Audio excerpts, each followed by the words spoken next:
আলহামদুলিল্লাহ রাব্বিল আলামিন ওয়াসসালাতু ওয়াসসালামু আলা আশরাফিল আমবিয়া ওয়া সাইয়্যিদুল মুরসালিন নবিয়িনা মুহাম্মদ ওয়া আলা আলিহি ওয়া আসহাবিহি আজমাইন। সম্মানিত হাজিরিন, আমরা আজকে তাফসীর শুনবো ইনশাআল্লাহ সূরা আলে ইমরানের 162 নম্বর আয়াত থেকে। গত সপ্তাহে আমরা 161 নম্বর আয়াতে থেমেছিলাম। এখানে উহুদ যুদ্ধ সংক্রান্ত আলোচনাগুলো চলছে, আপনারা শুনে আসছেন, এখনো সেই প্রসঙ্গ শেষ হয়নি। আল্লাহ রাব্বুল আলামিন উহুদ যুদ্ধে মুসলমানদেরকে অনেক ত্যাগ কোরবানি হয়েছে সে বিষয়ে আল্লাহ তাআলা যেমন নসিহা করেছেন, তেমনি এই কোরবানি বৃথা যাবে না। যারা শহীদ হয়েছেন তাদের মর্যাদার কথাও তিনি বলেছেন। আর যারা তার বিপরীত এই রাস্তাতে নেই, মুনাফিকরা যারা মুনাফিকি করেছে তাদের ব্যাপারেও তিনি সাবধান করেছেন, সতর্ক করেছেন, তাদের শাস্তির কথা বলেছেন। এই আয়াতে 162 নম্বর আয়াতে আল্লাহ তাআলা ইরশাদ করছেন, আফামান ইত্তাবা রিদওয়ানাল্লাহ কামান বাআ বিসাখাতিন মিনাল্লাহ ওয়া মাওয়াহু জাহান্নাম ওয়া বিসাল মাসির।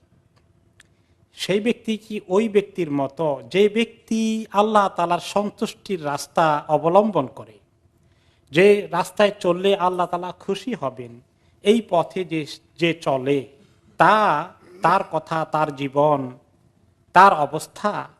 আর ওই ব্যক্তি যে ব্যক্তি আল্লাহ তাআলার রাগ গোসার দিকে চলে গেল,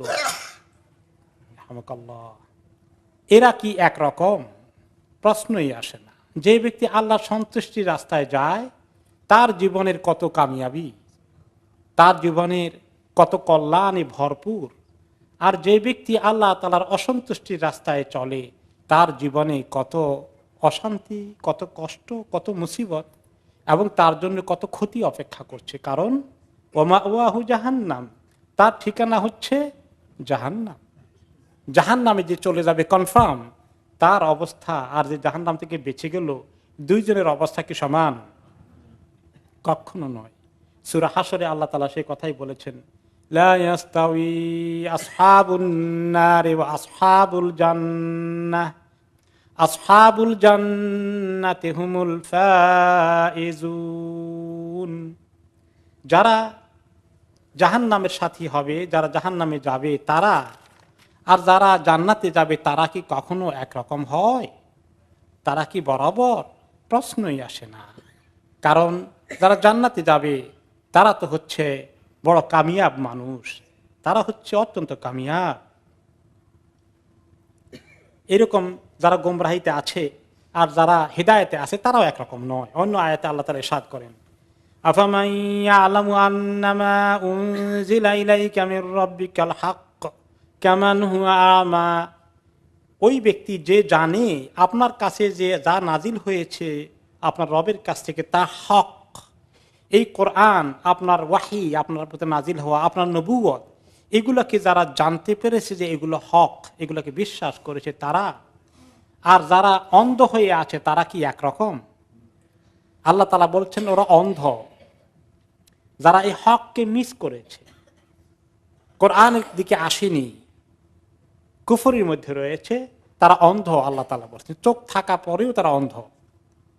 কারণ এই চোখ দিয়েছিলেন আল্লাহ তাআলা তাঁর সৃষ্টি দেখে, সৃষ্টিকর্তাকে আবিষ্কার করার জন্য এবং তার রাস্তায় আসার জন্য, শিক্ষা গ্রহণ করার জন্য, কিন্তু কাজে লাগায়নি। কাজে আসল সে অন্ধ।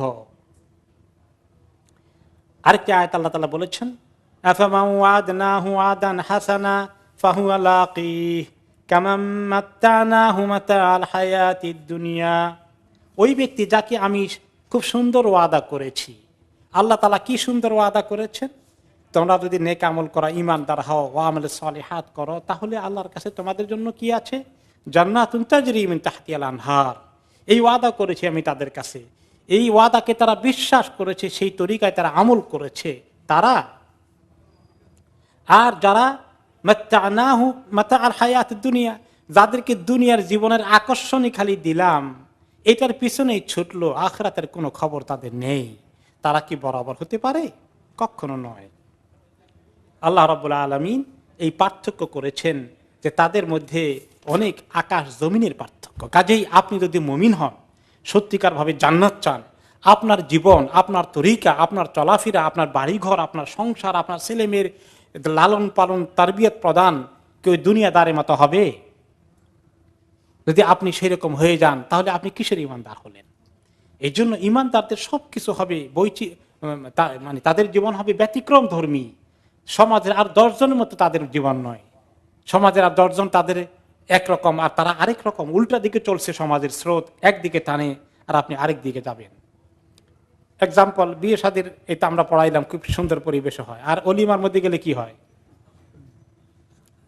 সবাই সমস্ত মহিলারা এমন পোশাক পরে আসবে, এমন হই হুল্লোড় করবে, জোয়ান যুবতী মেয়েরা গেটের মধ্যে দাঁড়িয়ে একটা কি কিয়ামত করবে। এইগুলো হচ্ছে 10টা বিয়ের তরিকা। আপনি যখন বিয়ে শাদী করাবেন, অলিমা করাবেন, আপনার ফ্যামিলি নিয়ে আসবেন, আপনি ওই বাকিদের মতো করবেন না। কারণ আপনাকে জান্নাতে যেতে হবে। জান্নাতীদের চাল চলন আর যারা জান্নাতি নয় তাদের চাল চলন কি এক হতে পারে না। আমাদের জীবনের পার্থক্যকে জান্নাতের রাস্তায় যাওয়ার জন্য মজবুত করে ধরে রাখতে হবে। সমাজ টানে ওই দিকে, আপনি উল্টা দিকে যাবেন। মনে হবে সমাজের সঙ্গে আপনি ফিট করছেন না, তো এই জন্য এটা কি আপনার দোষ নয়, আপনি ঠিক আছেন। বাকিরা সমাজ নষ্ট হয়ে যাচ্ছে, কিন্তু তাই বলে আমি সবাই যখন একদিকে যায় আমি উল্টো দিকে যাই কেমনে, এই কথা বলার সুযোগ নেই। এরপর আল্লাহ তাআলা বলছেন ওয়াবি ইসাল মাসির, যাদের ঠিকানা হলো জাহান্নাম, তাদের ঠিকানাটা খুবই খারাপ, তাদের পরিণতি অত্যন্ত খারাপ। আজকে কিছুই বোঝা যায় না যে দিনদার, নামাজ কালাম ঠিক মতো পড়ে, শরীয়ত মানে, তার জীবনও মনে হয় যেন ঠিক আছে। আর যে একটু দিনদারি কম, এমন কেয়ার করে না, দুনিয়ার জন্য ব্যস্ত আছে, সে আমার আত্মীয়, সে আমার প্রতিবেশী, সে আমার সমাজের আরেকজন, আমাদের দেখা সাক্ষাৎ, এত পার্থক্য বোঝা যায় না। কিন্তু আখিরাতে পার্থক্যটা কত হবে? অনেক বেশি, কারণ তার ঠিকানাটা এত খারাপ। অবি ইসাল মাসির, অতি খারাপ ঠিকানার দিকে সে চলে যাচ্ছে। এইটাকে আমি খুব সিরিয়াসলি নিতে হবে যে আমি যেন ওই খারাপ ঠিকানায় কখনো না যাই। এরপর আল্লাহ তাআলা ইরশাদ করছেন হুম দারাজাতুন ইনদাল্লাহ ওয়াল্লাহু বাসীরুম বিমা ইয়ামালুন। হুম দারাজাতুন ইনদাল্লাহ, তাদের আল্লাহর সঙ্গে, আল্লাহর কাছে তারা অনেক, তাদের মধ্যে দারাজাতের পার্থক্য আছে, র্যাঙ্ক, গ্রেড, তাদের পজিশন সবার আল্লাহর কাছে একরকম নয়। যারা জান্নাতে যাবেন, সমস্ত জান্নাতীদের পজিশন আল্লাহর কাছে এক দরজায় হবে নাকি পার্থক্য থাকবে? পার্থক্য থাকবে। যারা জাহান্নামে যাবে, সব জাহান্নামীর পজিশন কি একরকম থাকবে না? সেখানেও পার্থক্য থাকবে, পার্থক্য থাকবে। সেই কথাই আল্লাহ তাআলা বলেছেন। এটা মনে করো না যে সব জান্নাতীর এক কোয়ালিটি আর সব জাহান্নামীর এক কোয়ালিটি, না, পার্থক্য আছে।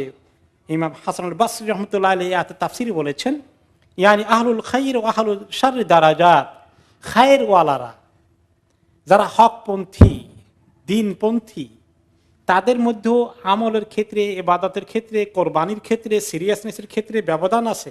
কেউ টপ ক্লাস, কেউ মিডল ক্লাস, কেউ ভেরি লো ক্লাস, ডিগ্রির পার্থক্য থাকবে। আর গুনাহগারদের মধ্যে, কাফেরদের মধ্যেও ক্রাইম করা, গুনাহ করার দিক থেকে ডিগ্রির পার্থক্য আছে। কেউ অনেক আসফালা সাফিলিন, জাহান্নামের একদম শেষ তবাকায় যাবে। কেউ মাঝখানে থাকবে, কেউ আরেকটু উপরে থাকবে। সবচেয়ে কম যাদের আযাব হবে তাদের মধ্যে আছে কে? আবু তালেব, নবী করিম সাল্লাল্লাহু আলাইহি ওয়াসাল্লামের প্রিয় চাচা, ইসলাম কবুল না করেই চলে গেলেন দুনিয়া থেকে। তো আল্লাহ তাআলা, সে এত ভালো মানুষ ছিলেন দুনিয়ার মধ্যে, রাসূলুল্লাহ সাল্লাল্লাহু আলাইহি ওয়াসাল্লামকে এত হেল্প করেছেন, এই জন্য আল্লাহ তাআলা তাকে সবচেয়ে কম শাস্তি দিবেন জাহান্নামে। তার শাস্তি কদ্দুর হবে? পায়ের পাতা পর্যন্ত আগুন তাকে ধরবে, আর এর কারণেও মাথা টকবক করবে। আর আবু জহলের শাস্তি কি এতটুকুনি হবে? অনেক। এরপরে আব্দুল্লাহ ইবনে উবাই মুনাফিক এর সর্দার, তার কদ্দুর হবে? ফিদ্দারকিল আসফালি মিনান নার, জাহান্নামের একদম লোয়েস্ট লেভেলে, সবচেয়ে বেশি যেখানে শাস্তি, সেখানে তাকে ফেলে দেওয়া হবে। এরকম করে মুতাফাওয়াতুন, ইয়ানি মুতাফাওয়াতুন ফি মানাজিলহিম, তাদের ডিগ্রি জান্নাতে এবং জাহান্নামের ক্ষেত্রে মুতাফাওয়াতুন, অনেক পার্থক্য থাকবে এক থেকে অপরে। দারাজাতুহুম ফিল জান্নাহ ওয়া দারাকাতুহু ফিন নার। এই জন্য অন্য আয়াতে আল্লাহ তাআলা বলেছেন ওয়ালিকুল্লিন দারাজাত মিম্মা আমিলু, তাদের প্রত্যেকেরই তার আমল অনুযায়ী তার ডিগ্রি, তার পজিশন, তার স্থান জাহান্নামে এবং জান্নাতে ঠিক হবে। এমনকি জান্নাতের ব্যাপারে নবী করিম সাল্লাল্লাহু আলাইহি ওয়াসাল্লাম বলেছেন যে এক তবাকার জান্নাত থেকে আরেক তবাকায়, এক লেভেলের জান্নাত থেকে আরেক লেভেলের জান্নাতের এত পার্থক্য, এত দূর। উপর লেভেলের জান্নাত থেকে দেখতে পাবে যে এত দূরে, এত উপরে, এখান থেকে তোমরা আসমানের তারাগুলো যত দূরে দেখতে পাও, আরেক জান্নাতওয়ালা তোমাদের থেকে যারা একটু নিচের কোয়ালিটি থাকবে তার চেয়ে এত হাই হবে। তাহলে কত ডিগ্রি আপ আছে। এই জন্য মোমেনকে চিন্তা করতে হবে যে আমি কোন ডিগ্রি জান্নাত আল্লাহর কাছে চাইব। যে আমার যা আমলের দুরবস্থা, কোন রকমের থার্ড ক্লাস দিলেই চলবে, এরকম চিন্তা করতে বলছেন নাকি আল্লাহ তাআলা? আরে তুমি, তোমার কি আমল আছে, তুমি কি জন্য এত উপরেরটা আশা করো, তুমি নিচেরটা চেয়ে বসো, এরকম আল্লাহ তাআলা বলেন নাই। নবী করিম সাল্লাল্লাহু আলাইহি ওয়াসাল্লাম আল্লাহর পক্ষ থেকে খবর দিয়েছেন, যখন তোমরা জান্নাত চাও, কোনটা চাইবে? আল ফিরদাউসুল আলা, একদম টপটা চেয়ে দরখাস্ত দিয়ে বসো। চাওয়া পাশাপাশি পাওয়ার জন্য খুব আগ্রহের সাথে আমল করতে থাকা, তাই না? এইটাই তো চাওয়ার অর্থ, নাকি চাওয়ার অর্থ খালি দরখাস্ত দিয়ে বসে আছি? দরখাস্ত দিয়ে আমি আমল করে যাচ্ছি, চেষ্টা করছি নিজের আমলকে উন্নত করার জন্য। এই জন্য আল্লাহ তাআলার কাছে উপরের দরজা চাওয়া দরকার, নিচের দরজাটা দিয়ে যেন আমরা না চাই, এটাই আল্লাহ তাআলা এখানে উৎসাহিত করছেন। এরপরে আল্লাহ তাআলা বলছেন হুম দারাজাতুন ইনদাল্লাহ, ওই আয়াতে শেষ করেছেন আল্লাহু বাসীরুম বিমা ইয়ামালুন। তো এখন কে কোন ডিগ্রি পাবেন এটা ফয়সালা কেমনে করবেন, আপনি বুঝবেন কেমনে যে আমি কোন ডিগ্রিতে আছি, কোন লেভেলে যাব, বা অমুককে ওই লেভেল দেওয়া হলো কেন? আমি তো দুনিয়াতে দেখছি তার আমলটা আমার থেকে ভালো না, সে দেখি আমারটা ভালো পেয়ে গেছে। এরকম আখেরাতে কেউ চিন্তা করার উল্টাপাল্টা ইনসাফের কমতি হবে, আপনি উপরেরটা পাওয়ার কথা নিচেরটা পেয়ে গেছেন, এমন কিছু ঘটবে না। আল্লাহ তাআলা বলেন আল্লাহু বাসীরুম বিমা ইয়ামালুন, আল্লাহ তাআলা ভালো করে জানেন এবং দেখেন তারা কে কোন আমল কিভাবে করছে। এখন অনেক সময় আমাদের ছেলে মেয়েরা যখন এক্সাম দেয়, পরীক্ষা দেয়, তো রেজাল্ট পাইলে ছেলে মেয়েরা মনে করে যে এ স্টার পেলো, সে এ পেলো, আমি শুধু বি পেলাম, সি পেলাম, লেখাপড়া তো আমি তার চেয়ে কম করি নাই, কোনখান দিয়ে ঠকে গেলাম। হ্যাঁ, এরকম একটু আফসোস তার হয়।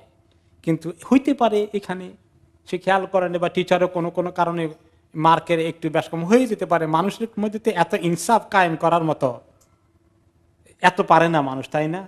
দেখেন, আমিও টিচার ছিলাম, আপনারা যারা টিচার ছিলেন অনেকেই, যখন পরীক্ষার খাতা দেখেন, দেখলে 10 মার্কের মধ্যে এক ছাত্রকে দেন 7, আরেকটাকে দেন 8, আরেকটাকে দেন 6, আরেকটাকে দেন 5। অনেক সময় হয় যে মানে এত অ্যাকুরেটলি ইনসাফ করা যায় না, করা যায়।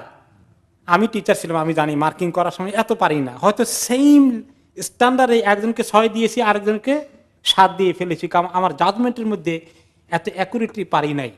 কিন্তু আল্লাহ তাআলা কি এরকম আন্দাজে কিছু মিস্টেক করে ফেলবেন? নাউযুবিল্লাহ। আল্লাহ তাআলা এত যাররা পরিমাণ হিসাব করবেন যে তিনি এত ভালো করে জানেন।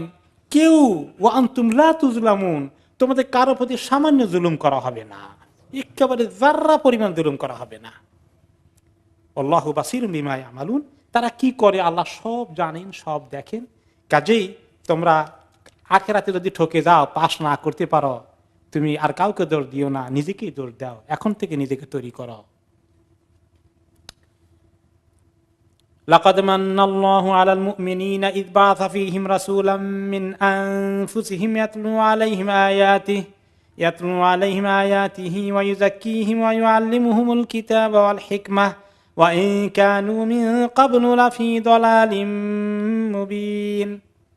নিশ্চয়ই আল্লাহ তাআলা অনেক ইহসান করেছেন, অনেক দয়া করেছেন, অনেক বেশি ফেভার করেছেন মুমিনদের প্রতি। কিভাবে? যে তিনি তাদের মধ্যে রাসূল পাঠিয়ে দিলেন তাদের নিজেদের থেকেই, যে রাসূল তাদের প্রতি আল্লাহর আয়াতগুলোকে তেলাওয়াত করে শুনিয়ে দেন এবং তাদেরকে পবিত্র করেন, পবিত্রতা শিখিয়ে দেন, তাদেরকে কিতাব এবং হিকমা শিখিয়ে দেন। যদিও এর আগে তারা অত্যন্ত সুস্পষ্ট গোমরাহিতে লিপ্ত ছিল। আল্লাহ তাআলা যে রাসূল পাঠিয়েছেন আমাদের মধ্যে, মুসলিম উম্মাহকে লক্ষ্য করে আল্লাহ তাআলা বলছেন যে একজন রাসূল পাঠানো, আল্লাহর পক্ষ থেকে রাসূলকে পাওয়া এবং তার প্রতি ঈমান আনা, তাকে জানতে পারা, চিনতে পারা, বিশ্বাস করতে পারা, এক নম্বরে আল্লাহর পক্ষ থেকে পাঠানোটা বিরাট অবদান। আর সেটাকে কবুল করতে পারাটাও আমাদের, তৌফিক দেওয়াটা আমাদের প্রতি বিরাট অবদান। আল্লাহ তাআলার এই যেখানে রাসূল পাঠিয়েছিলেন, সেই রাসূল যখন তিনি এসেছিলেন সেই সমাজটার কি অবস্থা ছিল, কি রকম দুর্গতির মধ্যে, কিরকম দুর্নীতির মধ্যে, কিরকম শিরকের অন্ধকারে তারা নিমজ্জিত ছিল। আইয়ামে জাহিলিয়াতের ইতিহাস। নিজের কন্যা সন্তানকে বাঁচতে দিত না, কারণ কন্যা সন্তান বাঁচলে তার মেয়ে হয়েছে এই খবর যদি ছড়িয়ে যায় তার মানিজ্যত থাকবে না। কন্যাকে হত্যা করে দিলে তাহলে সেই ব্যক্তি বাপের বেটা, একটা কন্যা রাখে না, সবগুলোকে হত্যা করে দিয়েছে। কিরকম সমাজ আরব দেশে ছিল চিন্তা করেন, যে এইরকম মূর্খতার সমাজে আল্লাহ তাআলা রাসূল পাঠিয়েছেন। আর কেমন রাসূল পাঠালেন? মিনহুম রাসূলাম মিন আনফুসিহিম, তাদের নিজেদের মধ্য থেকে অর্থকে তার অর্থ যদি এই বলেন যে আরবদের কাছে, কোরাইশদের কাছে তাদের মধ্য থেকে দিয়েছে, তাহলে তাদের কথা হলো এখন রাসূল তো আমাদের দেশে আসেন নাই, তাহলে তো আমাদের মধ্যে রাসূল হলো না। কাজে আরবদের মধ্যে আল্লাহ এখানে মিন করেন নাই। আল্লাহ তাআলা কি মিন করেছেন? যে তিনি একজন মানুষ তাদের মতোই, তিনি ফেরেশতা নন, হি ইজ নট এলিয়েন, অন্য কোনো নক্ষত্র থেকে তিনি আসেননি, এই পৃথিবীতেই তিনি এসেছেন। তিনি তাদের সঙ্গে কথাবার্তা বলেন, তারা তাকে জিজ্ঞেস করতে পারেন, তিনি উত্তর করতে পারেন, তারা দেখেন যে তিনি তার জীবন কিভাবে চালান। মানুষ থেকে যদি রসুল না পাঠাই ফেরেশতা থেকে পাঠাতো, অন্য আয়াতে তারা বলছেন যে আল্লাহ তাআলা রসুল পাঠাবেন, মানুষের কত দুর্বলতা আছে, মানুষের টয়লেটে যাওয়া লাগে, মানুষের বিয়ে শাদী করা লাগে, মানুষের খাওয়া দাওয়া করা লাগে, এরকম ত্রুটিওয়ালা মানুষ কি করে রসুল হয়? ফেরেশতা পাঠিয়ে দিলে একটা সম্মানের কথা ছিল, ফেরেশতা রাসূল হলে তাহলে সবাই সম্মান করতাম। ফেরেশতা বিয়ে শাদী করবে না, বাজারে যাবে না, খাওয়া দাওয়া করবে না, টয়লেট করা লাগবে না, এইরকম হইলে না রাসূল হিসাবে মানায়। তা আল্লাহ তাআলা বলেন এরকম যদি রসুল পাঠাতাম তাহলে ওরা কি বলতো জানেন? আরে রসুল এত সুন্দর আমল করে, এত সুন্দর কথা বলে, এগুলো তো রাসূলের পক্ষে, ফেরেশতাদের পক্ষে সম্ভব, মানুষের পক্ষে এরকম করা সম্ভব নাকি? এই কথা বলতো না? এই কথা আরে মানুষ কেমন এগুলো করে? খাওয়া দাওয়া লাগে না কিছু, রসুল উনি তো করবেন, সারাদিন আল্লাহ ইবাদত করবেন, আর করবেনটা কি? আমাদের কত পেটের চিন্তা করা লাগে। এই কথা তোমরা বলতে পারবা না, তোমাদের মুখ বন্ধ করেছি। রাসূল তোমাদের মতো খায়, তোমাদের মতো চলে। এই কথা রাসূলুল্লাহ সাল্লাল্লাহু আলাইহি ওয়াসাল্লামকে বলার জন্য আল্লাহ তাআলা আরো বলে দিলেন যে আমি তোমাদের মতোই, কুল ইন্নামা আনা বাশারুম মিসলুকুম ইউহা ইলাই আন্নামা ইলাহুকুম ইলাহুন ওয়াহিদ। আপনি বলে দিন আমি তো তোমাদের মতোই মানুষ। দেখো আমার খাওয়া দাওয়া, মানুষের যা কিছু দরকার আমার সব দরকার আছে। মানুষের গরম লাগে, মানুষের অসুখ হয়, মানুষের সর্দি লাগে, মানুষের মাথা ধরে, হ্যাঁ, মানুষের হাসি লাগে, মানুষের কষ্ট লাগে, মানুষের দুঃখ হয়, বেদনা হয়, আমার এরকম তোমাদের মতো সব কিছু, আমি তোমাদের মতোই মানুষ। তো আমাদের সমাজে কিছু লোক আছে, ওমা আল্লাহ নবী কি মানুষ নাকি? আমাকে এই মসজিদে একদিন জিজ্ঞাসা করলেন একজন, অনেক আগের কথা, তিনি আসেন না নাই আল্লাহ ভালো জান, মনে হয় নাই আর দুনিয়াতে, ওনাকে দেখতে পাচ্ছি না আমি, রাহিমাহুল্লাহ, আল্লাহ তাআলা ওনাকে জান্নাতুল ফেরদাউস নসিব করুন। আপনি নামাজি ছিলেন বেশ, আল্লাহ নবী কি মানুষ? উনি শুনে আশ্চর্য হয়ে গেলেন। তাই আমি বললাম তাহলে উনি কি ফেরেশতা, উনি কি জিন? তুমি কি মনে করেন আপনি? হ্যাঁ, তো মানুষ, আবার এতটুকু শুধু মানুষ বলেন নাই, বলেছেন বাশারুম মিসলুকুম, তোমাদের মতোই মানুষ। তাহলে কি কোনো পার্থক্য নাই? একটু পার্থক্য আছে। সেটা কি? পরের আয়াতে আল্লাহ তাআলাই বলে দিয়েছেন, আমরা ব্যাখ্যা করার দরকার নাই। আমরা উনি কিরকম মানুষ ছিলেন নিজেরা এর একটা রূপরেখা তৈরি করার দরকার আছে? আল্লাহ তাআলা সব বলে দিয়েছেন যে মানুষের তোমাদের মতোই মানুষ, এটা বলে দেন। আর বলেন ইউহা ইলাইয়া, পার্থক্য এই যে আমার কাছে ওয়াহি আসে, আমি নবী, তোমাদের কারো কাছে ওয়াহি আসে না, এটাই পার্থক্য। এটা অনেক পার্থক্য, নো ডাউট। কিন্তু এই নবী হওয়ার কারণে, এই পার্থক্যের কারণে তিনি আর মানুষ না, এটা বলা কি কোনো সুযোগ আছে? না। এটা একটা বোকামি কোনো কোনো সমাজে, কোনো কোনো জায়গায় দেখতে পাওয়া যায়। তবে হ্যাঁ, অনেক পার্থক্য আছে। তিনি আল্লাহর নবী, তার কাছে ওয়াহি এসেছে। আর শুধু সাধারণ নবী নন, তিনি সমস্ত নবীদের সরদার, সাইয়্যিদুল আম্বিয়া, খাতামুন নবিয়্যিন। হ্যাঁ, এগুলো সব ঠিক, কিন্তু এগুলো সত্ত্বেও তিনি মানুষ। তো এটা কোনো কন্ট্রাডিকশন নয়, তিনি নবী না মানুষ, তিনি দোনোটা, তাই না? কাজেই তিনি নবীও তিনি মানুষও। তো এখন ওনাকে নিয়ে বেশি চিন্তা যদি করে, বাড়াবাড়ি করে, মানুষের উপরে অন্য কিছু বানিয়ে ফেলে, এই কাজই করেছে ঈসা আলাইহিসসালামকে যারা অনুসরণ করতে গিয়েছে। তারা ওনাকে মানুষের ডিগ্রি থেকে বাড়াইতে বাড়াইতে কোন জায়গায় নিয়ে গেছে? বলছে আল্লাহর সন্তান। তারপর আল্লাহর সন্তান বলতে বলতে এখন তো আল্লাহর কোনো খবরই নাই আর। এখন ইবাদত করে কার? ঈসা আলাইহিস সালাম ইবাদত করে, আল্লাহ গেছেন কই? আল্লাহর কোনো খবরই নাই। তো এই জন্য রাসূলুল্লাহ সাল্লাল্লাহু আলাইহি ওয়াসাল্লাম বলেছেন, দেখো লা তাতুরুনি কামা আতরাত বনি ইসরাইল ইবনে মারইয়াম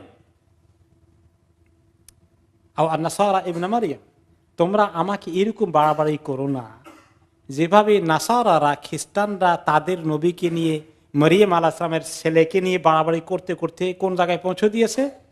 আল্লাহর জায়গায় পৌঁছে দিয়েছে। এরকম বাড়াবাড়ি করো না, আমাকে ওই জায়গায় রাখো যেখানে আল্লাহ তাআলা আমাকে রেখেছেন। এইটাই ওনার জন্য শান বেশি না শান কম কমে গেল?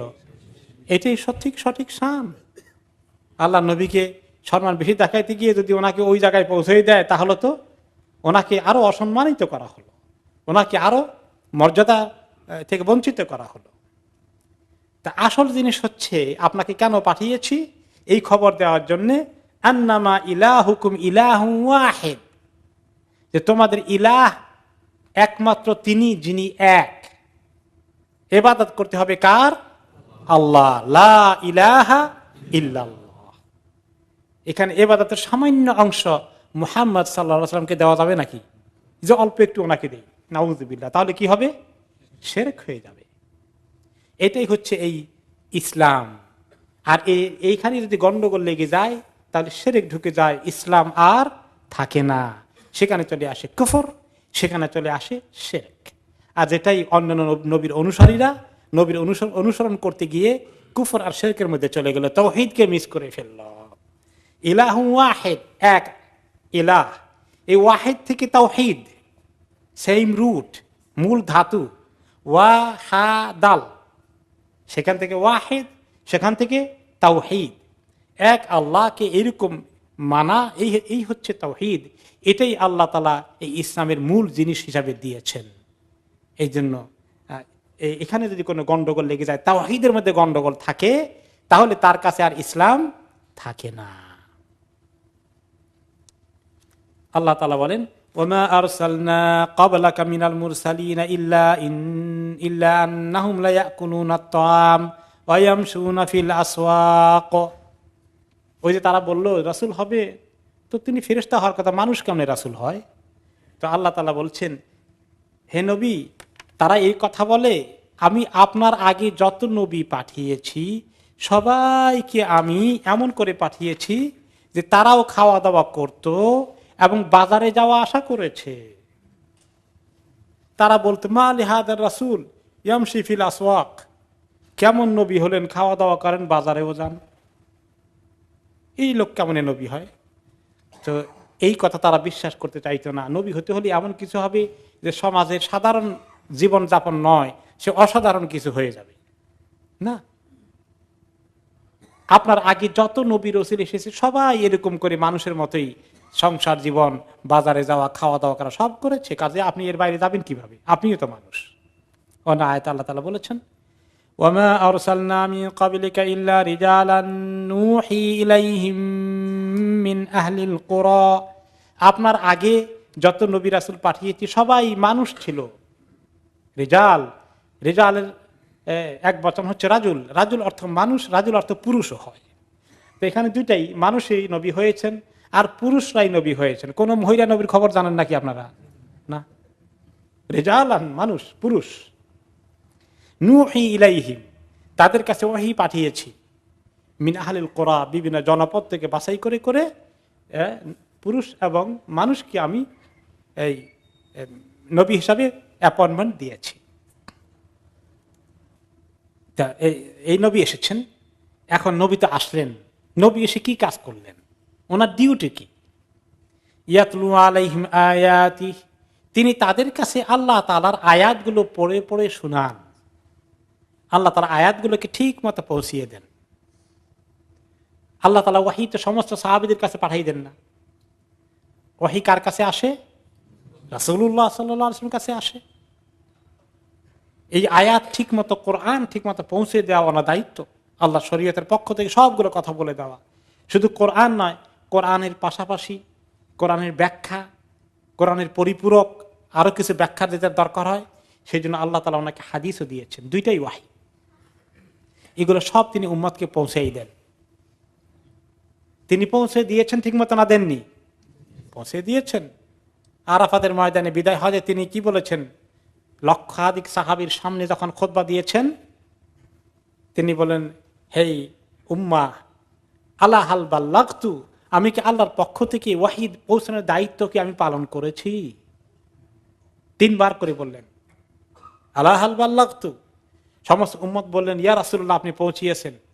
সমস্যার তারা আওয়াজ তুলে বললেন, তিনি বলেন যে আল্লাহুম্মা ফাশহাদ, আল্লাহ আপনি দেখেন, এই সাক্ষী আপনি কবুল করেন।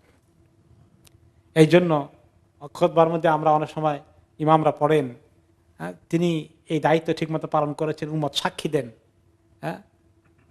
বাল্লাগার রিসালা ওয়া আদ্দাল আমানা ওয়া নাসাহাল উম্মাহ ওয়া জাহাদা ফিল্লাহি হাক্কা জিহাদি। শোনেন না তা খুতবার মধ্যে মাঝে মধ্যে? অর্থ কি? আল্লাহ নবী তিনি কি করেছেন? বাল্লাগার রিসালা, তিনি রিসালাত, এই যে ফরমান, আল্লাহর পক্ষ থেকে নির্দেশ, কোরআন হাদিস ওয়াহির কথাগুলোকে ঠিক মতো পৌঁছে দিয়েছেন। ওমা আলাইনা ইল্লাল বালাগুল মুবিন। আপনি বলে দেন যে সমস্ত নবীরাই বলে দিয়েছেন যে আমাদের দায়িত্ব হচ্ছে ঠিক মতো পৌঁছে দেওয়া। বাল্লাগার রিসালা ওয়া আদ্দাল আমানা, আর আমানত পৌঁছে দিয়েছেন। এই ওয়াহির আমানত, একটি শব্দ ওনারা বেশকম করেননি, নিজের পক্ষ থেকে অ্যাড করেননি। এবং আল্লাহ তাআলা ওনাকে আরো সাবধান করে দিয়েছেন, কিন্তু অ্যাড করেনই না। আল্লাহ তাআলা যদি বলেছেন, যদি আপনি অ্যাড করেন, একটি শব্দ বেশকম করেন, তাহলে আপনার জিহ্বা টেনে ছিঁড়ে ফেলবো আমি। তো আল্লাহর নবী তো কিছু বেশকম করবেন না, তা আল্লাহ তাআলা এত এক্সট্রা ধমক দিলেন কেন? কেউ কেউ বলতে পারেন।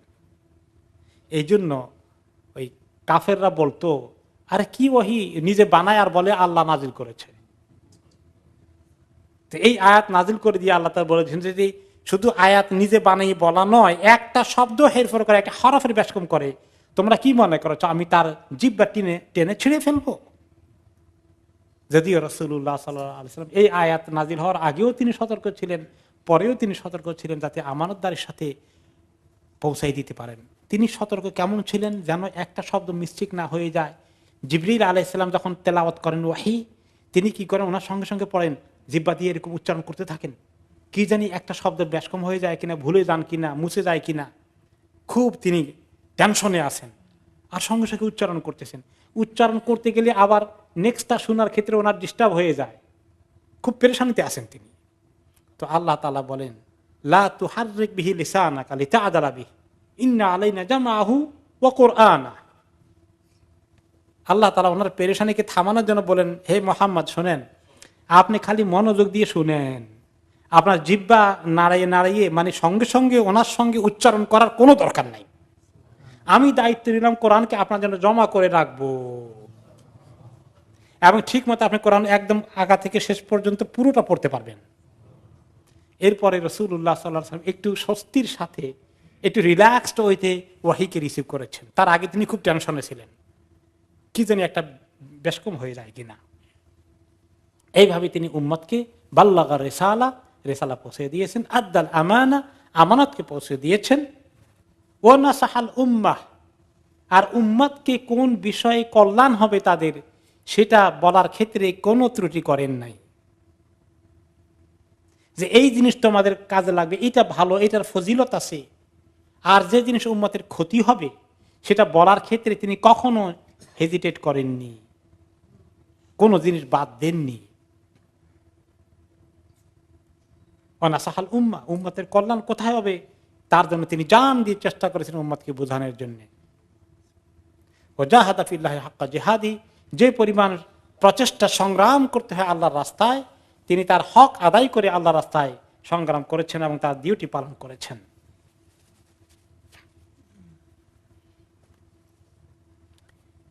এই যে আল্লাহ তাআলা আয়াতগুলোকে তিনি তেলাওয়াত করে পৌঁছে দিয়েছেন, এটা হচ্ছে কোরআন যেন ঠিকমতো পৌঁছে, শরীয়তের ফরমানগুলো যেন হাদিসের মাধ্যমে ঠিকমতো পৌঁছে, এগুলো তিনি করেছেন।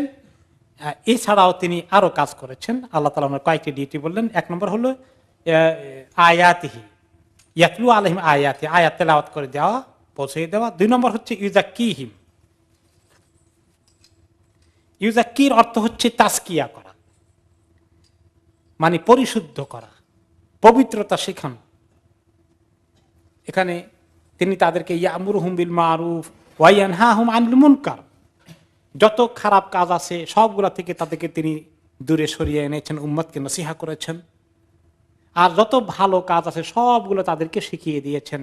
সমস্ত সাহাবায়ে কেরামকে তিনি সেগুলো সবগুলো বুঝাই দিয়েছেন এবং তাদেরকে এমন পরিবর্তন তাদের জীবনে এসেছে যে সমস্ত গোমরাহি ছেড়ে, সমস্ত শিরক ছেড়ে, সমস্ত গুনাহ কাজ ছেড়ে তারা এমনভাবে সাহাবায়ে কেরামের জিন্দেগি গঠন হয়েছে যারা আজকে পর্যন্ত আমাদের জন্য এক্সাম্পল হয়ে আছে। ও তাতাহারা মিনাদ দানাসি ওয়াল খুবুস আল্লাযী কানু মুলতাবিসিনা বিহি ফি হালি শিরকিহিম ওয়া জাহিলিয়াতিহিম, যত রকমের শিরক, কুফর এবং অন্যায় ক্রাইম আরব দেশে হয়েছে সবগুলো থেকে তাদেরকে তিনি সরিয়ে এনেছেন। ওয়া ইউআল্লিমুহুমুল কিতাব ওয়াল হিকমা, এই যে পবিত্রতার কাজ করা, ভালো কাজের শিখিয়ে দেওয়া, মন্দ কাজ থেকে সরিয়ে আনা, এই যে তাজকিয়া, এই তারবিয়ত দিয়েছেন। আবার পাশাপাশি আবার আল্লাহ তাআলা বলছেন ওয়া ইউআল্লিমুহুমুল কিতাব ওয়াল হিকমা, আর অনেক নলেজ দিয়েছেন, অনেক জ্ঞান দিয়েছেন, শিখিয়েছেন কিতাব এবং হিকমা। কিতাব শিখিয়েছেন, প্রথমে আয়াতে ইয়াতলু আলাইহিম আয়াতে শুধু তেলাওয়াতের কথা এসেছে। আর এখানে তালিম, কোরআনের অর্থ কি, তাফসির কি, এর হুকুম কি, আহকাম কি, এগুলোকে তিনি ব্যাখ্যা করে, তাফসির করে মাঝে মধ্যে তিনি তাদেরকে বুঝিয়ে দিয়েছেন, পুরো ইলম শিখিয়েছেন। আর হেকমা, হেকমা অর্থ কি? হেকমা অর্থ বাংলায় তর্জমা করা হয় বুদ্ধিমত্তা, বুদ্ধি ইত্যাদি। কিন্তু হেকমার অনেক মুফাসসিরিন কিরাম অর্থ করেছেন হেকমার মধ্যে বুদ্ধিও আছে, কিন্তু হেকমা বলতে এখানে সরাসরি হাদিসকে বোঝানো হয়েছে। আল্লাহ তাআলা ওনাকে তৌফিক দিয়েছেন যে উম্মতকে তিনি কোরআন শিখাবেন আর হাদিস শিখাবেন, এগুলোর জ্ঞান চর্চা করে উম্মতকে তিনি এডুকেটেড করে যাবেন। কাজে আজকে আমাদের কাছে যত জ্ঞান এসেছে এগুলো সবগুলো আমাদের কাছে কে পৌঁছিয়েছেন? সাহাবায়ে কেরাম, নবী করিম সাল্লাল্লাহু আলাইহি সাল্লাম তাদেরকে দায়িত্ব দিয়েছেন যে আমার এই কাছ থেকে তোমরা সরাসরি যা শিখলে এগুলো পরবর্তী জেনারেশনকে তোমরা পৌঁছিয়ে দেবা। আরাফাতের ময়দানে এই কথাটাই বলেছেন যে ফাল ইবাল্লিগাল শাহিদ আল গায়েব, আমার সামনে যারা উপস্থিত আছো, যারা আমার জিন্দেগিতে তোমাদেরকে দেখতে পেয়েছি, তোমরা আমাকে দেখেছ, আমার থেকে শিখেছ, ফাল ইবাল্লিগাল শাহিদ আল গায়েব, পরবর্তী জমানায় যারা আসবে, এর বাইরে যারা রয়েছে অন্যান্য জায়গায়, তাদেরকে পৌঁছে দেওয়ার দায়িত্ব তোমাদের। বাল্লিগু আন্নী ওয়ালাউ আয়া, আমার পক্ষ থেকে পৌঁছাও, পৌঁছিয়ে দাও, এক জেনারেশন আরেক জেনারেশনকে পৌঁছাও, একটা আয়াত হলেও শিখিয়ে দাও। আমরা যারা পিতামাতা আছি আমাদের দায়িত্ব হচ্ছে আমাদের ছেলে মেয়েদেরকে এই দ্বীনের তালিম পৌঁছিয়ে দেওয়ার। নিজেকে আল্লাহ তাআলা যতটুকুন তৌফিক দিয়েছেন ততটুকুন আমরা আউযুবিল্লাহ বিসমিল্লাহ শেখানো থেকে শুরু করে ভালো কথাগুলো শেখানো, এরপরে আরো যখন বেশি শেখানো লাগবে, আমার জ্ঞানের সীমাবদ্ধতা রয়েছে, তখন সেখানে আমি শিক্ষক রেখে হলেও শিখাতে হবে। এই তালিমের সিলসিলা করে দেওয়া, তারবিয়ত দেওয়া, এই দায়িত্ব আমাদের রয়ে গেছে।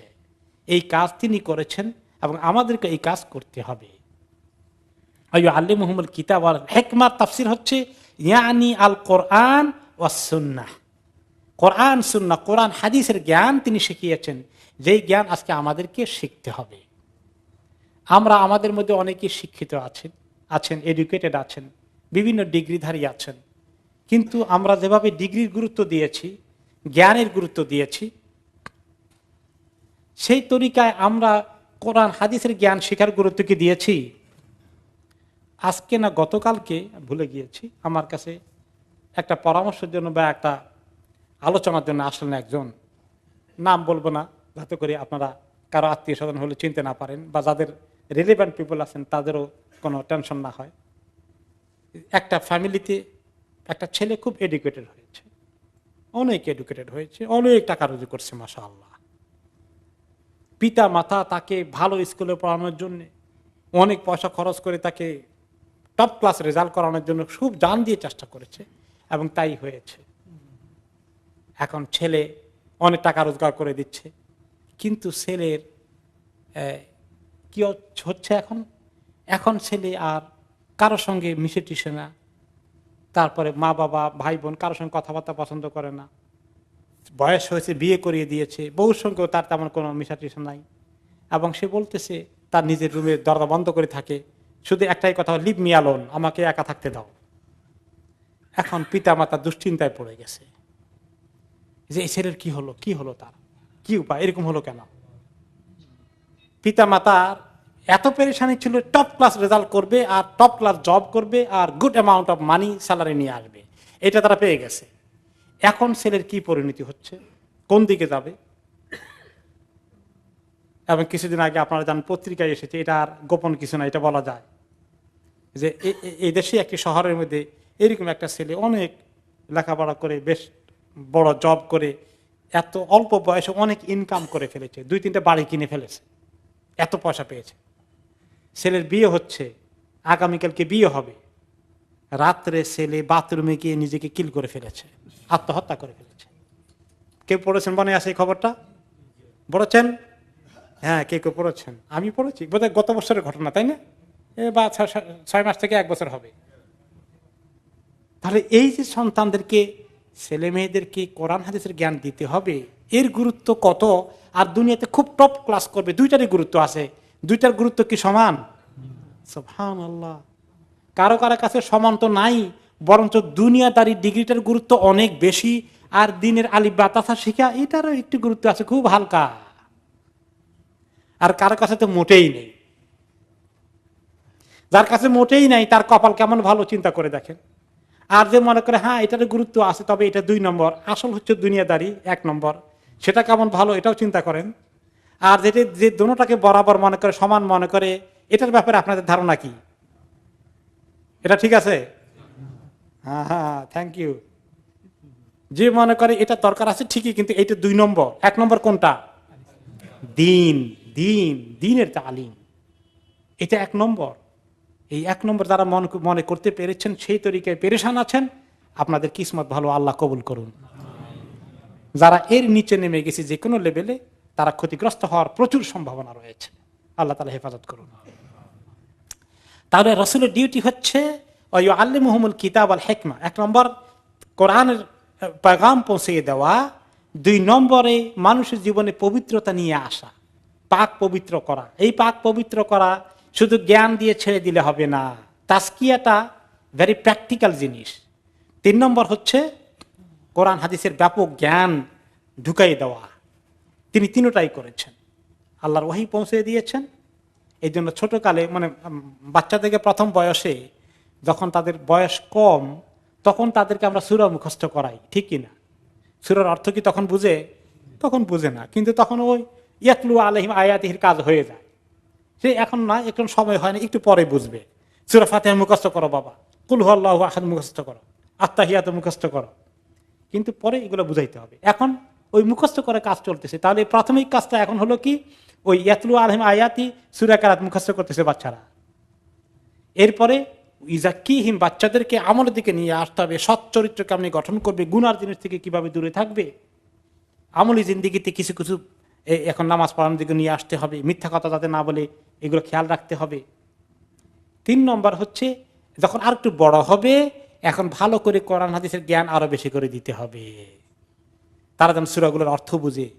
আমাদের ছেলে মেয়েরা অনেক সময় মক্তব্য দিয়ে আমরা বোধহয় এই প্রথমটাই কিছু পাই, কিছু মুখস্থ করে, কিছু কোরআন শরীফ পড়া শিখে, তাই না? তাজকিয়া আমলি জিন্দিগিতে কদ্দুর ঢুকে মক্তব্যে পড়া অবস্থায় তেমন বেশি না, একটু একটু সামান্য। আর আল্লিমুহুমুল কিতাব আল হিকমা, কোরআন হাদিসের ব্যাপক জ্ঞান মক্তবের মধ্যে দেওয়া হয়। তো এগুলো কোন সময় শিখবে?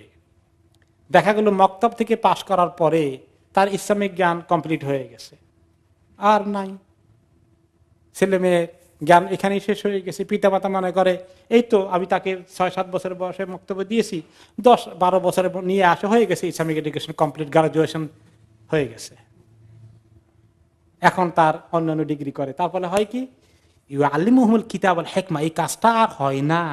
কোরআন হাদিসের জ্ঞান তার ভিতরে আসলে ভালো করে ঢুকানো হয়নি। এই 3টা কাজের লেভেল আমাদেরকে জারি রাখতে হবে। নবী করিম সাল্লাল্লাহু আলাইহি ওয়াসাল্লাম নিজের হাতে করে গেছেন, আর আমাদেরকে, পিতা মাতাকে, মুসলিম উম্মাহকে, পরবর্তী জেনারেশনকে এই কাজ, ওনার কাজ চালিয়ে নিতে হবে। ওয়াইন কানু মিন ক্বাবলু লাফি দালালিম মুবিন। আলহামদুলিল্লাহ। যদিও এর আগে এই লোকগুলোই এমন গুমরাহিতে ছিল, সেই লোকগুলোর মধ্যে কেমন চেঞ্জ হয়েছে। ওমর রাদিয়াল্লাহু আনহুকে দেখেন কেমন গুমরাহিতে ছিলেন। ওমর ইবনে খাত্তাব রাদিয়াল্লাহু আনহু কিরকম গুমরাহি, আল্লাহ নবীকে তো হত্যা করতে হবে এই হিম্মত কেউ করে নাই। কে করেছেন? ওমর ইবনে খাত্তাব একলাই হিম্মত করেছেন, তরবারি নিয়ে ছুটছেন, হত্যা করে ফেলবেন। তাহলে কেমন গুমরাহিতে ছিলেন। আর সেই ওমর চেঞ্জ হয়ে গেল, কেমন ওমর হয়ে গেলেন, সুবহানাল্লাহ। এমন ওমর হয়ে গেলেন, নবী করিম সাল্লাল্লাহু আলাইহি ওয়াসাল্লাম বলেন, ওমর তোমাকে দেখলে শয়তান এমন ভয় পায়, তুমি যে রাস্তা দিয়ে চলো সেই রাস্তা ছেড়ে আরেক রাস্তা চলে যায়। আল্লাহু আকবার। এই ওমর একটু আগে, কয়েক বছর আগে, কয়েকদিন আগে কেমন কুফরিতে ছিলেন, কেমন শিরকের মধ্যে ছিলেন, আল্লাহ নবীকে হত্যা করার মতো ক্রাইম করতে যাচ্ছেন। সেই ওমরের মধ্যে ইসলাম এমন পরিবর্তন নিয়ে আসলো। এই ইসলাম পরিবর্তন শুধু ওমরের মধ্যে আনতে পারে, আর কার মধ্যে আনতে পারে না? আমাদের জীবনে আনতে পারে না? কেন আমাদের জীবনে আসবে না? আল্লাহর কাছে সেভাবে আমরা চাই যে আল্লাহ আমাদেরকে পরিবর্তন করে, ইসলামের এত দৌলত দিয়েছেন, এত নূর দিয়েছেন, আল্লাহ আমার আমলের কেন এখন এই দুর্গতি আছে? আল্লাহর কাছে চাওয়াটা আমাদের এখনো মজবুত হয়নি, আর একটু ভালো করে চাওয়া লাগবে, কন্টিনিউ করতে হবে। আওয়ালাম্মা আসাবাতকুম মুসিবাতুন ক্বাদ আসাবতুম মিসলাইহা কুলতুম আন্না হাযা কুল হুয়া মিন ইনদি আনফুসিকুম ইন্নাল্লাহা আলা কুল্লি শাইইন কাদির। এখনো ওহদ যুদ্ধের কথা চলছে, উম্মাহকে নসিহত করছেন আল্লাহ তাআলা। ওহদ যুদ্ধে মুসলমানরা খুব মার খেলেন। আল্লাহ তাআলা বলছেন, যখন তোমাদের কোনো মুসিবত তোমাদের উপরে পতিত হয়ে গেল, তোমরা খুব দুশ্চিন্তাগ্রস্ত হয়ে গেল, হারে আল্লাহ দ্বীনের জন্য আসছি জিহাদ করতে, এমন মুসিবতে পড়ে গেলাম, আল্লাহ সাহায্য পেলাম না, খুব আফসোস করা শুরু করলে দিলা তোমরা। কাদ আসাবতুম মিসলাইহা কুলতুম আন্না হাযা। ওকে, তোমরা তোমাদের গত বৎসর, তার আগের বৎসর কি হলো, বা 1 বছর আগে বদর যুদ্ধ হলো। ওই সময় তো আল্লাহ তোমাদেরকে ঠিকই সাহায্য করেছিলেন, মিসলাইহা ডবল হয়েছে। ওহদ যুদ্ধে মুসলমানদের কয়জন শহীদ হয়েছে? 70 জন। আর বদর যুদ্ধে কাফেরদের কয়জন মারা গিয়েছে?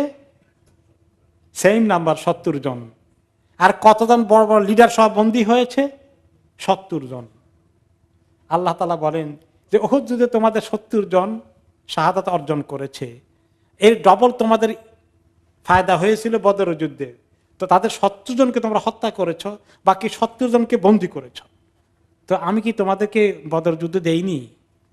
ওহদ যুদ্ধে তোমরা একটু মার খেয়েছ তোমাদের কিছু কমতির কারণে, তাই বলে হতাশ হয়ে যাও কেন? তোমরা যে পেয়েছো, পাওয়াটা ভুলে গেলা, খালি হারালা ওইটার কথাই চিন্তা করো। ব্যবসায়ী যদি এক ব্যবসায় একবার লস করে, খুব আফসোস লাগে। তার আগে যে ডাটসে লাভ করেছে সেটা কথা ভুলে যায়। যেটা হারায়, যেটা পায় না, খালি ওইটার আফসোস করে। আর যেগুলো পেলো সেগুলো কোনো হিসাবও করে না, মনেও করতে চায় না। এটা হলো হিউম্যান নেচার। তো আল্লাহ তাআলা বলেন যে তারপরেও এখন কুলতুম আন্না হাযা, এখন তোমরা বলাবলি করো, এইরকম হলো কেন, কেন এরকম হলো, কেন এরকম আর খেলাম, আল্লাহ নবী আমাদের সঙ্গে আছেন, আল্লাহ তো আমাদেরকে সাহায্য করার কথা, এরকম হলো কেন, এরকম হলো কেন? তোমাদের মধ্যে শুধু প্রশ্ন মনের মধ্যে। কুল হুয়া মিন ইনদি আনফুসিকুম, আপনি বলে দেন এটা তোমাদের নিজেদের কারণে হয়েছে। আল্লাহ তাআলা সাহায্য করতে পারেন না, আল্লাহ তাআলা সাহায্য করার মতো দয়া নাই, এইটা নয়, তোমাদের কারণে ঘটেছে। ইন্নাল্লাহা আলা কুল্লি শাইইন কাদির, আল্লাহ তাআলা সব কিছুর ক্ষমতা রাখেন। আল্লাহ চাইলে তোমাদেরকে এখানেও কামিয়াব করে দিতে পারতেন, পারতেন না? পারতেন, কিন্তু তোমাদের একটু শিক্ষার জন্য, তোমাদেরকে একটু লেসন নেওয়ার জন্য, শিক্ষা গ্রহণ করার জন্য একটু তোমাদের ক্ষতিগ্রস্ত হওয়া লেগেছে, কিন্তু এটা তোমাদের কারণে হয়েছে। কারণটা কি ছিল? আল্লাহ তাআলা 50 জন সাহাবীকে বললেন, এই গুহার পিছনে থাকো, পাহারা দাও, তাই না? আমাদের গোশত যদি পরাজিত হয়ে শকুন খাওয়া শুরু করে, তারপরে এই জায়গা ছাড়বা না। কিন্তু ওনারা দেখলেন যে জয় হয়ে যাচ্ছে, ছেড়ে দৌড় দিলেন। এটা বিরাট ক্ষতি হয়ে গেল। এই কারণে আল্লাহ নবীর কমান্ডকে ওনারা রক্ষা করেননি। এটা লেসন হলো যে আগামীতে নবী করিম সাল্লাল্লাহু আলাইহি ওয়াসাল্লাম যখন যা বলবেন তা করতে হবে। সাহাবীরা এরপরে ঠিকই লেসন নিয়েছেন, এমন শক্তভাবে নিয়েছেন, যখন খাইবার যুদ্ধের সময় বললেন ওহদ থেকে গিয়ে যে খাইবারের মুনাফিকদেরকে আক্রমণ করার জন্য ইহুদিদেরকে আল্লাহ তাআলা আমাকে নির্দেশ দিয়েছেন। যোহরের নামাজের সময় বললেন মসজিদের মধ্যে, আমি রওনা করে দিচ্ছি, এখনই খাইবার যেতে হবে, আমার সঙ্গে যারা রেডি আসো চলে আসো, যারা রেডি নাই ঘরে গিয়ে আসতে হবে, বাকি যারা মসজিদে আসেনি তাদেরকে খবর দাও, বাকিরা যেন আসরের সময়, আসর পরে খাইবারে গিয়ে, ঠিক আছে? এখন উনি তো ওনার সঙ্গে তাদেরকে নিয়ে জোহরের পরে রওনা করে দিলেন, বাকিরা রেডি হয়ে চলে গেলেন। ওনারা যেতে যেতে রেডি হতে হতে একটু লেট হয়ে গেল, পথিমধ্যে খাইবারে পৌঁছার আগে আসরে রক্ত হয়ে গেল, তাই না? আসর রক্ত হয়ে গেল। এখন কি করা? আসর এখানে পড়বেন, রক্ত হয়ে গেছে, না ওখানে চলে যাবেন যদি কাজা হয়ে যায়? তো কিছু কিছু সাহাবী বললেন যে আল্লাহ নবী বলছেন ওইখানে যেতে, ওখানে গিয়ে আসর পড়তে। এখন এখানে পড়লে তো ওনার কথা রাখা হবে না। এই একদল সাহাবী তাই চিন্তা করলেন। আরেক দল বললেন, আরে উনি তো বলছেন ওখানে যেতে, কিন্তু একটু তাড়াতাড়ি যাওয়ার জন্য, যাতে এত লেট না হয়। কিন্তু এখন তো ওখানে যেতে যে নামাজ তো কাজা হয়ে যাবে, তো উনি নামাজটা বাদ দিতে বলেন নাই, আমরা নামাজ পড়া উচিত। তারা বললেন যে তিনি তো আল্লাহ নবী এখনো জিন্দা আছেন, উনি যেহেতু বলেছেন ওইখানে গিয়ে আসর পড়ার জন্য, আমাদের ওখানেই গিয়ে পড়া উচিত। এই দুই গ্রুপ হয়ে গেল। দুই গ্রুপ হয়ে এক গ্রুপ নামাজ পড়লেন যে না, তিনি তাড়াতাড়ি যেতে বলেছেন, আমরা খামাখা অলসতা করে দেরি করব না, কিন্তু নামাজ মিস করা যাবে না, ফরজ নামাজ তো আল্লাহ করে দিয়েছেন, এটা তো মিস করা ঠিক না, আমরা নামাজ পড়ব। তারা নামাজ পড়লেন। আরেক গ্রুপ বললেন যে স্টিল আমরা আল্লাহ নবীর কাছে গিয়ে ফয়সালা নেব, আমরা নামাজ পড়ব না। তারা নামাজ না পড়ে গেলেন, আর ওনারা পড়ে গেলেন। এবার বলেন দেখি কে রাইট কে রং? পড়া যারা। আচ্ছা, এখন শুনেন, ফয়সালা আমরা করি না, ফয়সালা হয়ে গেছে, রাসূলুল্লাহ সাল্লাল্লাহু আলাইহি ওয়াসাল্লাম ফয়সালা করে দিয়েছেন। এইটা শুনি। ওখানে যাওয়ার পরে তিনি বললেন, দুই দল সাহাবী বললেন যে ওনারা এনাদের বিরুদ্ধে অভিযোগ করলেন, ওনারা তাদের এই গ্রুপের বিরুদ্ধে অভিযোগ করলেন, ওনারা নামাজ বাদ দিয়ে কাজা করে ফেলছে। আর উনি বললেন যে আমরা আপনার কথাকে হুবহু আমল করছি। তিনি বললেন তোমরা ঠিক, উভয় গ্রুপই ইজতিহাদ করেছে, উভয় গ্রুপ ইজ রাইট। তবে যারা নামাজ পড়ে ফেলেছ তাদের বুদ্ধির পরিমাণ ভালো হয়েছে, আর যারা পড়ো না তোমাদের গুনাহ হবে না। এখান থেকে একটা বড় প্রিন্সিপাল পাওয়া গেছে যে ইজতিহাদ করা, কোরআন হাদিস বুঝার ক্ষেত্রে এই যে ওলামাদের মধ্যে ইখতিলাফ পাওয়া যায়, বিভিন্ন বড় বড় ইমামদের মধ্যে ইখতিলাফ হয়েছে, আমাদের জমানার টুকটাক ইখতিলাফ, কিছু বাজে ইখতিলাফ আছে, ওগুলার কথা না। বড় বড় ইমামদের মধ্যে ইমাম শাফঈ, ইমাম আবু হানিফা রাহমাতুল্লাহ আলাইহি, কার ইলম কি কম ছিল নাকি? ওনাদের যে ইখতিলাফ হয়েছে সেগুলোর মধ্যে কিভাবে হয়েছে, এরকম কোরআন হাদিস বুঝতে গিয়ে দুই রকমের আন্ডারস্ট্যান্ডিং পাওয়া গেছে। এই জন্য এই বিষয়ে উম্মতের মধ্যে যেন এক গ্রুপ আরেক গ্রুপকে রং না বলে, উভয় গ্রুপই রাইট, সেই কথা আগাম রাসূলুল্লাহ খবর দিয়ে গেছেন। কি বলেছেন? আল মুস্তাহিদু ইযা আখতা লাহু আজর ওয়া ইযা আসাবা লাহু আজরান। কোন কোরআন হাদিসের আয়াত এবং হাদিস বুঝতে গিয়ে যদি আন্ডারস্ট্যান্ডিং এর মধ্যে কোনো ডিফারেন্স হয়ে যায়, যে ব্যক্তি ইজতিহাদ করে একটা কনক্লুশন বের করেছেন, সেই কনক্লুশনটা যদি ভুলও হয়ে যায়, তাহলে আল্লাহ তাআলা তাকে কোনো গুনাহ দেবে না, বরং একটা নেকি দিবেন। আর যে ব্যক্তি ইজতিহাদ গবেষণা করতে গিয়ে তার বিপরীত একটা মতামত নিয়ে এসেছেন, রায় নিয়ে এসেছেন, অপিনিয়ন নিয়ে এসেছেন, আল্লাহ তাআলাকে তাকে 2টা নেকি দিবেন। যারটা ঠিক হয়েছে তিনি 2টা নেকি পাবেন, যারটা ভুল হয়েছে সেটাও আল্লাহর কাছে গ্রহণযোগ্য হবে, ভুল হওয়ার পরেও তাদের 1টা নেকি পাবেন। ও যারা নামাজ পড়েছিলেন তাদের 2টা নেকি হবে, আর যারা নামাজ পড়েননি আল্লাহ নবীর কথা শুনেছেন তাদের 1টা নেকি হবে। কিন্তু উভয়, নোবডি ইজ রং, কারণ তারা সহি নিয়তে ইজতিহাদ করেছেন, শরীয়তের প্রিন্সিপালের ভিতরে পড়েছে।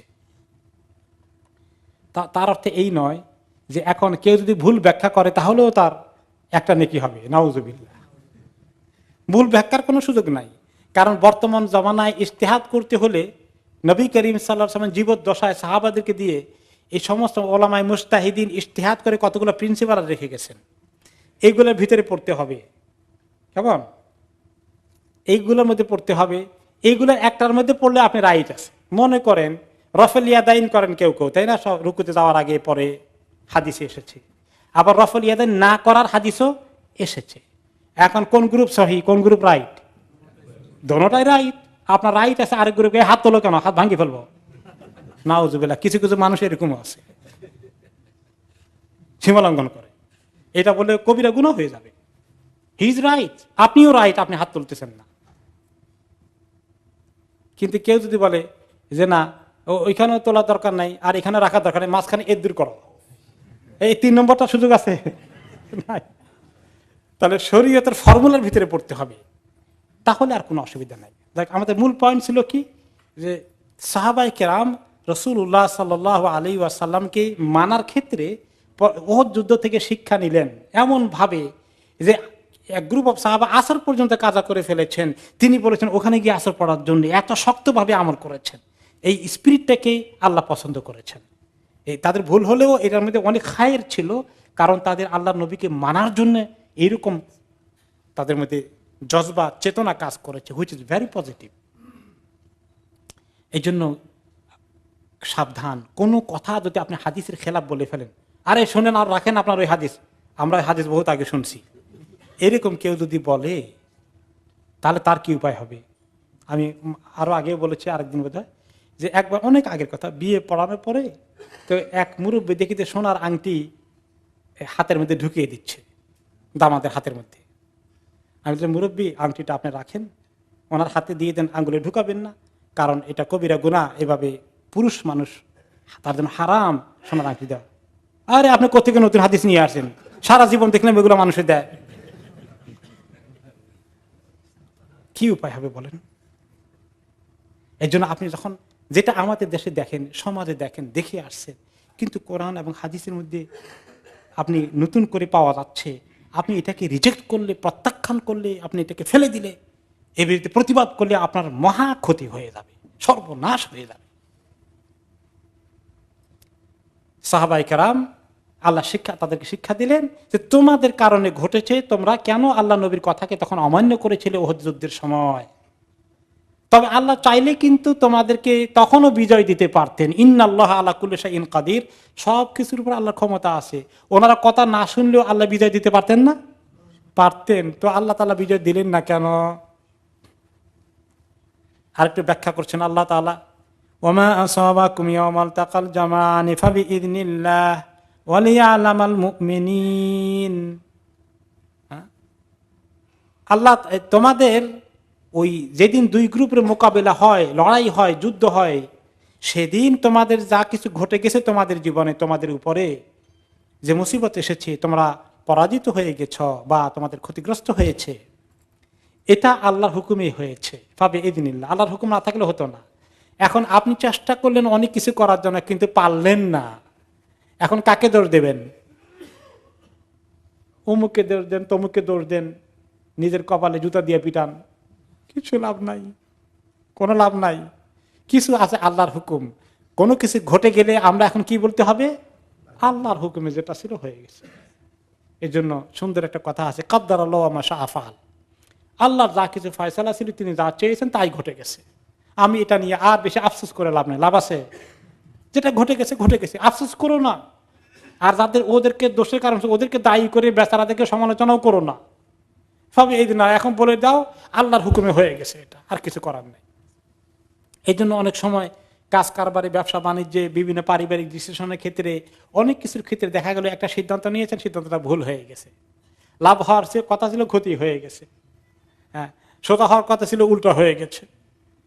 তো এখন এরকম কিছু ঘটে গেলে, যা ঘটে যায় তার জন্য আফসোস করার মধ্যে কোনো ফজিলত আছে না। তখন ভাবে এই দিন আল্লাহর হুকুম ছিল মেনে নেন, খালাস, এখানে শেষ। ওয়ালিয়া আল্লামাল মুমিনিন, আল্লাহর আরো মাকসুদ আছে। তিনি জানতে চান যে কারা সত্যিকার মুমিন, যে যুদ্ধে জয় হলেও আল্লাহর প্রতি ঈমান আছে, আর পরাজিত হয়ে গেলে ঈমান সরে যায় না। তখন মুনাফিকদের ঈমান টলটলামান হয়ে গেছে। তারা বলছে, বুঝছি, বদরের যুদ্ধে মনে করছিলাম ইসলাম বোধহয় ঠিক, যখন বিজয় লাভ করেছে। ওহদ যুদ্ধ হওয়ার পরে বোঝা গেছে আসলে ইসলাম মনে হয় এটা ঠিক না। তাদের মধ্যে সন্দেহ হয়ে গেছে, এরা মুনাফিক। তো আল্লাহ তাআলা বলেন ওয়ালিয়া আলামাল মুমিনিন, সকল অবস্থায় প্রকৃত ঈমানের পথে টিকে থাকে এরা কারা, এটা আল্লাহ জানতে চান। কোন সময় তোমাদেরকে ক্ষতিগ্রস্ত করিয়েও দেখিয়ে আল্লাহ পরীক্ষা করে দেখেন কারা কারা মুমিন থাকে। ওয়ালিয়া আলামাল্লাযীনা নাফাকু, আর এটাও জানতে চান কারা মুনাফিক হয়ে যায়। ওহদ যুদ্ধে মুনাফিকদের কয়শো জন পাওয়া গেছে? প্রায় 300 জন। তাদের লিডার কে ছিল? আব্দুল্লাহ ইবনে উবাই, রাইসুল মুনাফিকিন। সে 300 লোক নিয়ে ফেরত চলে গেল। ওয়াকিল লাহুম তাআলাউ কাতিলু ফি সাবিলিল্লাহ আও ইদফাউ, তাদেরকে বলা হলো এদিকে আসো, চলে যাইও না, তোমরা মুসলমানদের বাহিনীতে ঢুকো। তারা 300 নিয়ে আলাদা হয়ে গেল। তাদের অবস্থা, মুনাফিকদের কাহিনী আল্লাহ তাআলা আরেকটু বিস্তারিত বলবেন, সেটা আমরা আগামী সপ্তাহে শুনি। আজকে এখানে রেখে দেই ইনশাআল্লাহ।